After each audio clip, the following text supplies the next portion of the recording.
Hello guys, स्वागत है आपका हमारे यूट्यूब चैनल पर। और इस वीडियो में दोस्तों हम बात करने वाले हैं बीएसटीसी से रिलेटेड, जो अभी कट ऑफ को लेकर बहुत सारा संशय बना हुआ है कि कितने नंबर पर आपको कॉलेज है वो आवंटित होगी, और साथ ही कम नंबर पर कितना चांस है कि कॉलेज आपको बिल्कुल आवंटित हो सकती है।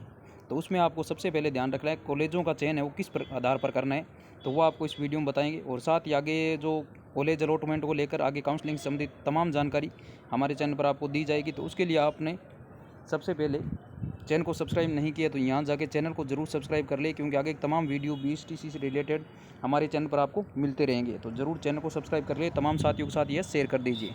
तो चलिए क्या जानकारी लेके हैं वो बताते हैं। साथ ही आपको जो कट ऑफ है जनरल ओबीसी एससी एसटी, इसकी जो कैटेगरी वाइज कट ऑफ है वो क्या रहने वाली है, वो भी हम मोटा मोटा आंकड़ा जो लेके आए वो आपको बता देते हैं कि ये आपका आधार है वो रह सकता है इसमें कॉलेज आवंटित होने में। तो चलिए जनरल की हम बात करते हैं। तो जनरल की बात हम करें तो यहाँ 390 से लेकर आपका 400 के बीच आपका आंकड़ा ये रह सकता है। तो ये आप मान सकते हैं 390 में आपका जनरल कैटेगरी में। और इसमें आप फीमेल कैटेगरी की बात करें तो इसमें 10 माइनस कर सकते हैं, तो 380 के करीब ये आंकड़ा रहने वाला है। इसके बाद में हम बात करें ओबीसी कैटेगरी की, तो ओबीसी कैटेगरी में आप 380 प्लस नंबर होने के बावजूद आपका बिल्कुल सिलेक्शन का चांस रहेगा। इसमें कॉलेज है वो आपको आवंटित हो सकती है 380 प्लस नंबर पर। और इसमें आप माइनस है वो 10 कर सकते हैं, 10 माइनस पर आपको फीमेल कैटेगरी में ओबीसी में। तो अभी बात कर लेते हैं एससी और एसटी कैटेगरी की। तो इसमें आपका 360 के करीब भी अगर नंबर बन रहे हैं तो बिल्कुल आपको 80 कैटेगरी में और एसटी कैटेगरी में आपका चांस है वो रहेगा। तो इनमें आप 5 से 7 नंबर कम कर सकते हैं फीमेल कैटेगरी में। यहाँ 370 के करीब भी कभी बार रह जाता है, आप अगर कॉलेजों का कम है वो चयन करते हैं तो सबसे पहले आपको ये ध्यान रखना है कि कॉलेजों का चयन है वो किस आधार पर करना है। तो ये आप ऑल ओवर कैटेगरी है, जैसे जनरल ओबीसी एससी एसटी और एससी, इस हिसाब से आपको बता देते हैं कि कॉलेजों का चयन किस आधार पर करना है। सबसे पहले आप ध्यान रखें कि 5 से 7 कॉलेज आप उन कॉलेजों का चयन करें जो आपके आसपास है। और अगर नंबर आपके कम बन रहे हैं तो ये ध्यान रखें सबसे पहले उन कॉलेजों का चयन करना है। 5 या 7 कॉलेज अपने आसपास की बनने के बाद जिन कॉलेजों की सीटों की संख्या अधिक है कॉलेजों में, और उसके बावजूद जो कॉलेजों की जो संख्या आपको पता होगा, जैसे स्वाईमाधोपुर हो गया, बांसवाड़ा हो गया, उदयपुर हो गया, इन साइड में कॉलेजों की जो संख्या भरते हैं अभ्यर्थी वो कम रखते हैं और इनकी सीटों की संख्या भी अधिक है कॉलेजों की।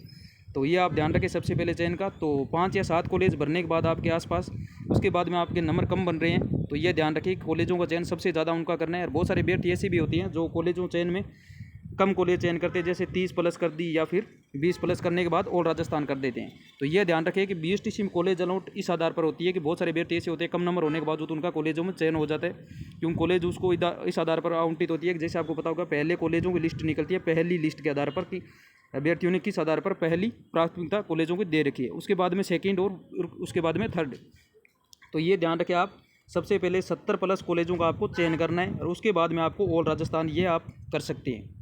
तो ये आप ध्यान रखें 70 कॉलेजों को आपको चयन करने के बाद ही ऑल राजस्थान है वो करना है। और इसमें ही भी आप ध्यान रखें कि आपके नंबर कम बन रहे हैं तो सबसे पहले आप आसपास के 5 या 7 कॉलेज बनने के बावजूद जो सीटों की संख्या अधिक है कॉलेजों की और जो आपके आसपास नहीं है, जैसे स्वाईमाधोपुर हो गया, बांसवाड़ा हो गया, उदयपुर साइड, ये कॉलेजों की संख्या सीटों की संख्या अधिक है और इनमें अभ्यर्थी है वो कम जो कॉलेजों में जो स्थान है वो रखते हैं प्राथमिकता आधार पर। जो गणना संख्या रहती है कि किस आधार पर कॉलेज चयन करना है, तो इसको जो आप प्राथमिकता दे सकते हैं नीचे जो साइड का आपका जो एरिया रहेगा स्वाईमाधोपुर, ये आप करौली साइड ये रखें अगर नंबर कम बन रहे हैं। तो तमाम जानकारी आपको दे दी गई है। साथ ही आप ये बता सकते हैं कि आपके कितने नंबर बन रहे हैं और कौन सी कैटेगरी से आप बिलोंग करते हैं, ये आप जाके नीचे कमेंट सेक्शन में बताएं। और साथ ही आप अन्य भी कोई जानकारी पूछना चाहते हैं बीएसटी से रिलेटेड तो आप बिल्कुल पूछ सकते हैं, आपको बिल्कुल जानकारी दी जाएगी। नेक्स्ट वीडियो हम बीएसटी से रिलेटेड आपके जो कमेंट रहेंगे और साथ ही नेक्स्ट क्या जानकारी देने वाले हैं वो भी आपको नेक्स्ट वीडियो में ज़रूर बताया जाएगा कि किस आधार पर कॉलेज अलॉट होने के बाद आपको जो काउंसलिंग है वो प्रक्रिया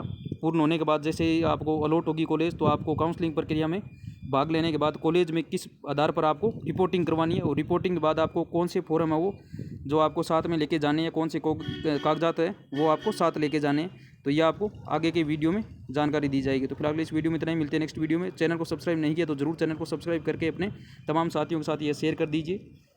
तो चैनल को सब्सक्राइब करके तमाम साथियों के साथ शेयर करके ये जानकारी अन्य के साथ भी साझा ज़रूर करें।